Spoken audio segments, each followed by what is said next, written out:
मुझे ये लगता है कि कटरे का फ्यूचर जो है वो बहुत वास्ट है और बहुत फ्यूचर आने वाले दिनों में आप अंदाजा ही नहीं कर सकते कि कटरा जो है अगर माँ वैष्णो देवी का आशीर्वाद रहा तो कहाँ जाने वाला है, इसका कोई अंदाजा ही नहीं कर सकता।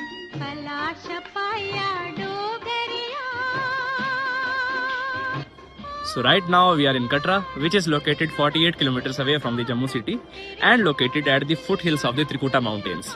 त्रिकुटा माउंटेन्स में है श्री माता वैष्णो देवी का मंदिर, जिसे 700 साल पहले पंडित श्रीधर के द्वारा ढूंढा गया था। कटरा शहर की पिलग्रिमेज में चेंज तब आया जब 19th सेंचुरी में ब्रिटिश राज के द्वारा यहाँ पर एक रोड कंस्ट्रक्ट की गई जम्मू से कटरा के लिए। जब जम्मू से कटरा के लिए एक रोड कंस्ट्रक्ट की गई, उसकी वजह से टूरिज्म का आना जाना लगा रहा और इकोनॉमिक राइज हुआ कटरा का। और आज का समय ऐसा है कि वंदे भारत ट्रेन यहाँ पर शुरू हो चुकी है, जो कि कनेक्टिविटी देती है हमें कश्मीर के साथ। कश्मीर से कनेक्टिविटी की वजह से कटरा का इकोनॉमिक राइज हो रहा है और रीजनल इंटीग्रिटी भी बढ़ रही है। तो इसी सब के बारे में हम बात करेंगे मिस्टर राकेश वजीर से, जो कि होटल एसोसिएशन प्रेसिडेंट है कटरा के, as well as he is the chairman of the PHD chambers of commerce and industry of Jammu region. Sir, आपका ओपिनियन क्या है गवर्नमेंट और बिजनेसेस के तालमेल के बारे में? मतलब गवर्नमेंट और बिजनेसेस साथ मिलके किस तरह से काम करते हैं कटरा में और क्या क्या चीजें बेहतर हो सकती है समय के अनुसार? देखो, कहानी ये है कि मैं पीएचडी चैम्बर ऑफ कॉमर्स का चेयरमैन, जम्मू रीजन का होटल एसोसिएशन का यहाँ प्रेसिडेंट हूँ, आईटीडीसी के बोर्ड में रहा एडवाइजर, चीफ मिनिस्टर साहब के साथ भी एज मतलब इन टूरिज्म मैटर्स में एडवाइजरी बोर्ड में था। तो मैं समझता हूँ कि कोई बिजनेस आप गवर्नमेंट के सहयोग के बगैर नहीं कर सकते, और किसी भी बिजनेस में आगे जाने के लिए आपको गवर्नमेंट का साथ चाहिए, सहयोग चाहिए। समझ लें, आज ये आप यहाँ बैठे हैं, ये मेरा सरोवर है, दूसरा एक दो और होटल आ रहे हैं, कुछ एक पहले भी हैं। तो मैं समझता हूँ कि आदमी समझ लें, अगर होटल ही आप बनाना चाहते हैं और होटल में आप नक्शा ही पास ना करा सकें तो होटल चलेगा कैसे? सबसे पहले तो यंग जनरेशन के लिए मैं एक चीज कहूंगा कि जब भी बिजनेस करना, देखिए पिछला दौर खत्म हो गया, और पिछले दौर में ये होता था कि आदमी जो है वो एक पिताजी आपके लिए कुछ छोड़ जाते थे और उसी लेगेसी को आप आगे बढ़ाते थे। आज की डेट में ऐसा है, आज तो जितने बड़े लोग हैं, तो अगर आप देखेंगे तो वो जमीन से उठे हुए लोग हैं, जो आज millionaire, multi millionaire, top companies के सीईओ, चाहे गूगल है, चाहे फेसबुक है, चाहे एप्पल है। हमारे कटरा की जितनी टोटल आमदन होगी, मुझे लगता है उससे क्या पता ज्यादा तो उनका एक सीईओ महीने की सैलरी ले रहा हो। तो आज का जो दौर है वो दौर है कॉलेज का। आज पुराने बिजनेस नहीं। मैं आप सबसे पहले तो यंग जनरेशन के लिए मैं एक चीज कहूंगा कि जब भी बिजनेस करना, देखिए पिछला दौर खत्म हो गया, और पिछले दौर में ये होता था कि आदमी जो है वो एक पिताजी आपके लिए कुछ छोड़ जाते थे और उसी लेगेसी को आप आगे बढ़ाते थे। आज की डेट में ऐसा है, आज तो जितने बड़े लोग हैं, तो अगर आप देखेंगे तो वो जमीन से उठे हुए लोग हैं, जो आज millionaire, multi millionaire, top companies के सीईओ, चाहे गूगल है, चाहे फेसबुक है, चाहे एप्पल है। हमारे कटरा की जितनी टोटल आमदन होगी, मुझे लगता है उससे क्या पता ज्यादा तो उनका एक सीईओ महीने की सैलरी ले रहा हो। तो आज का जो दौर है वो दौर है कॉलेज का। आज पुराने बिजनेस नहीं। मैं आपको बात बताता हूँ, मेरा सरोवर के साथ ये होटल, और रेडिसन के साथ भी क्या पता कुछ एक आगे हो। आज एक भी ग्रुप का एक भी होटल अपना नहीं। रेडिसन के इस वक्त 2000 के करीब होटल होंगे पूरे वर्ल्ड ओवर, सरोवर के भी जरूर 200 के करीब होटल होंगे, मगर एक भी होटल उनका अपना नहीं। अगर काम कर रहा है तो सिर्फ दिमाग, और दिमाग है उनमें, मैनेजमेंट स्किल्स हैं, तो आज हम भी उनसे टाई अप कर रहे हैं, बड़े बड़े लोग उनसे टाई अप कर रहे हैं। और मैं क्या कमाऊंगा कि आज एक होटल बना के मैं वो नहीं कमा सकता जितना वो कंपनियां चला के कमा रहे हैं। 2-2 हजार होटल हैं और आप समझ सकते हैं कितनी टर्नओवर है और कितना सब कुछ है। तो इसलिए नई जनरेशन के लिए तो मैं यही कहूँगा कि जो भी करें नॉलेज के साथ करें। समझ लें, मैं अपनी एग्जांपल बताता हूँ। जब मुझे अपने होटल का नक्शा ही पास कराना था तो मुझे पूरा मालूम था कि साहब के बाइलास क्या हैं, लॉज क्या हैं, कितनी हाइट है, किस तरीके से नक्शा पास हो सकता है। तो फिर आप चीजें बेहतर कर सकते हैं। और उससे भी पहले, जैसे अगर मास्टर प्लान ही, मैं आपको बात बताता हूँ, मास्टर प्लान ऑब्जेक्शंस के लिए आया। पूरे किसी टाउन का मास्टर प्लान आता है और आपकी जगह क्या है वो पूछते हैं कि भैया जी आपको कोई एतराज तो नहीं। अगर आप उसी वक्त नहीं देखेंगे, समझ लें उन्होंने उसे ग्रीन पैच बना दिया और अब उसके बाद आप होटल बनाने जाते हैं तो आप उल्टे भी हो जाए, नक्शा ही नहीं पास होगा। आपकी 200 करोड़ की जगह है मगर नक्शा ही पास नहीं होगा तो करेंगे क्या उसमें? गंदम लगाओ, शलगम लगाओ, होटल तो नहीं बन सकता। तो इसलिए मैं समझता हूँ कि आज के दौर में नॉलेज भी बहुत जरूरी है, एजुकेशन बहुत जरूरी है। और वो पुराने जमाने खत्म हो गए। आज तो मतलब जो लोग समझदार हैं, अक्लमंद हैं, अब मेरे ही लड़के हैं तो एक MBA कर रहा IIM रोहतक से। तो जरूरी नहीं है कि वो तो नौकरी ही करेगा, मगर बिजनेस भी करे तो नॉलेज के साथ करे ना जी। तो इसलिए मैं समझता हूँ कि यंग जनरेशन को मैं इतना जरूर कहूंगा कि जो भी करो पहले पढ़ो, नॉलेज गेन करो, फिर उसके बाद जो मर्जी करो।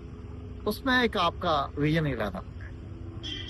और सर, जिस तरह से हमारा खूबसूरत कटरा शहर विकास की ओर बढ़ रहा है, इसमें फ्यूचर डेवलपमेंट में बहुत सारी प्रॉब्लम्स भी है और बहुत सारे भागीदार भी है जो इन प्रॉब्लम्स को ओवरकम करके हमारे इस कटरा शहर को और सुंदर बना रहे हैं फॉर टूरिज्म।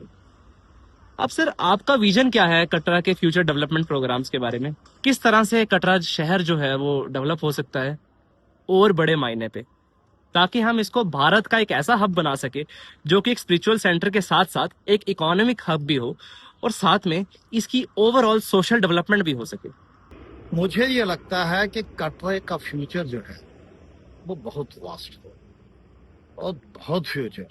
आने वाले दिनों में आप अंदाजा ही नहीं कर सकते कि कटरा जो है, अगर माँ वैष्णो देवी का आशीर्वाद रहा तो कहाँ जाने वाला है, इसका कोई अंदाजा ही नहीं कर सकता। 6 लेन एक्सप्रेस हाईवे बन रहा है जो दिल्ली, अमृतसर और कटरा, कोई आदमी चाहेगा तो दिल्ली से कटरा 6 घंटे में पहुंचेगा। ट्रेन आपकी कश्मीर के साथ जुड़ गई। आप समझ सकते हैं कि अभी तो सिर्फ 2 पेयर, मतलब 2 ट्रेनें ही चल रही वंदे भारत। जब यही 8 ट्रेनें जाने लगेंगी, आपकी ट्रेनों की मूवेबिलिटी बढ़ेगी, सब कुछ होगा, तो कटरा में पांव रखने की जगह नहीं मिलेगी। तो मैं समझता हूं कि कटरा का फ्यूचर तो बहुत अच्छा है। अब जरूरत इस चीज की है कि हम अपने आप को चुप कर पाते हैं कि नहीं। अगर हम ये सोचेंगे कि अपने आप को अपग्रेड किए हुए बगैर हम की बहुत यात्रा को बढ़ा सकते हैं, तो वो नहीं। हमें भी अपने व्यवहार में थोड़ी चेंजेस करनी पड़ेगी। हमें भी अपने आप को देखें, आज बेशक जो भी हो, मगर मैं कश्मीर की तारीफ करता हूँ कि वो एक शाल 5,000 का बेच देते हैं और इस सलीके से बेचते हैं कि कोई उसकी कंप्लेंट नहीं करता और खुशी खुशी लेके जाते हैं वो। और वही शाल पता नहीं हम 2,000 का बेच रहे हों तो जाते हुए वो कंप्लेंट भी करके जा रहा हो कि जनाब उससे तो बात करने का ही ढंग नहीं। तो इसलिए अभी किस तरीके से हम चीज़ों को आगे बढ़ाते, कैसे आगे बढ़ते। अब जब मैं आपको जैसे बताऊं कि आज हमने श्रीनगर कटरा वंदे भारत का काम स्टार्ट किया, उसमें जो कैटरिंग है, बाकी सब चीज़ तो रूटीन में तो चल ही रहा था, मतलब वही दाल, वही कचौरी, वही चाय। अब जब हमने स्टार्ट किया तो हमने रेलवे बोर्ड में बात की, उनसे रिक्वेस्ट किया, तो उसमें खमीरे स्टार्ट किए, अम्बल स्टार्ट किया, चना स्टार्ट किया, हलवा स्टार्ट किया, उसके साथ पूड़ी स्टार्ट की, खाने में राजमा स्टार्ट किए, नदड़ू स्टार्ट किए, दम आलू स्टार्ट किए। तो जो खाने पहले 200 लगते थे अब के वो डबल हो गए। तो क्योंकि लोगों को इंटरेस्ट बना के यार कि हम रेस्टोरेंट में क्यों खाए यार, वंदे भारत में खाते जाते हैं ना यार, खाना ही खाना है तो वंदे भारत में लोकल कुजाइन खाते हैं। आप लोकल कुजाइन के लिए इधर उधर क्यों भटकेंगे, आपको वंदे भारत के अंदर मिलेगा। तो इसलिए रूटीन से हटके मुझे लगता है कि हमें चलने की जरूरत है। और मैं आपके माध्यम से कटरा के सभी लोगों से भी ये कहना चाहूंगा कि हमें अपने आप को क्यों करना चाहिए, हमें अपने आप को पॉलिश करना चाहिए, और जितना पिलग्रम फ्रेंडली हम होंगे उतना यात्रा बढ़ेगी, उतना ही हमें फायदा। ये हमारी सोच है। और सर जैसे कि आपको मैंने देखा है सुबह कटरा के स्पोर्ट्स कॉम्प्लेक्स में वॉक करते हुए एज वेल एज एक्सरसाइज करते हुए, और जिस तरह की आपने फिजिकल फिटनेस अपनी मेंटेन कर रखी है, तो सर आप अपनी फिजिकल फिटनेस को किस तरह से मैनेज करते हो सर, ये हमारे यूथ को जानना बहुत जरूरी है। और सर आपका क्या विजन है हमारी यूथ के बारे में कि हमारी कटरा की यूथ किस तरह से अपने आप को बेहतर बना सकती है ताकि हम लोग आपकी तरह बन सके। मैं कुछ इसमें बहुत ज्यादा तो नहीं कहूंगा, और मैं खुद भी बहुत ज्यादा नहीं कर पाता हूँ, और रेगुलरली जाना चाहिए जो मैं नहीं जा पाता, मगर मैं बाकी सारी दुनिया से यही कहूंगा। मैं आपको एक बड़े मजे की बात बताता हूँ। सरोवर ग्रुप के जो मैनेजिंग डायरेक्टर हैं, जिनके अंडर इस वक्त साउथ एशिया, पाकिस्तान बाकी भी है, उसके जो मैनेजिंग डायरेक्टर हैं, लगभग उनके अंदर 250 होटल।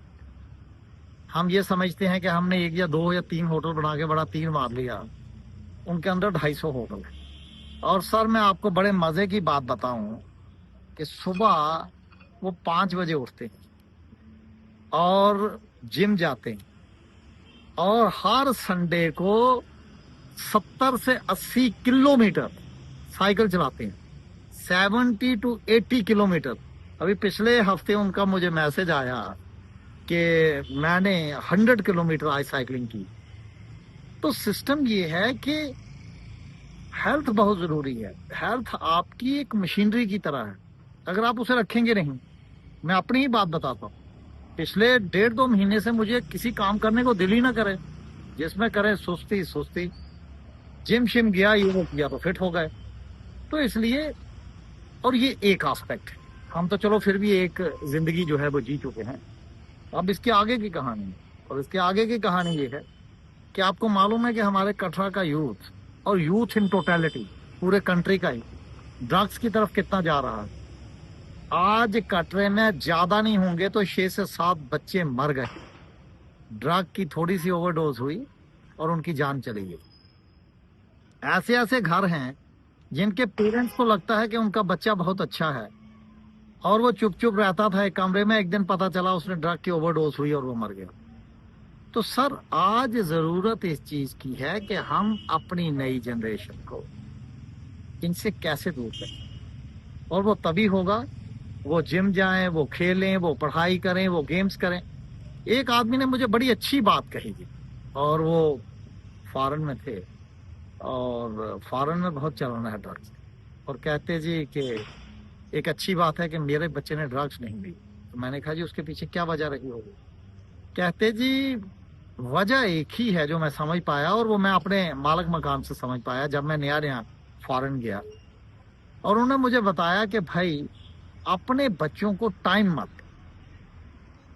कुछ करें, लीडो खेलें, टीवी देखें, गेम्स खेलें, जिम जाएं, पढ़ाई करें, जो मर्जी करें, मगर बेला मत बैठें। जिस वक्त वो बेला बैठेगा और इधर इधर की सोचने लगेगा, उस वक्त उसकी कहानी खराब होनी शुरू हो जाए।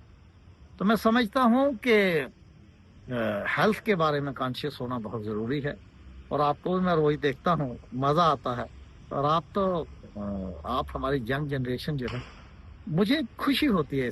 ये जो नई जनरेशन है ना, कुछ एक बहुत छोटी परसेंटेज को छोड़ के जो ड्रग्स की तरफ जा रही है, यूथ को आज हेल्थ की कॉन्शियस है।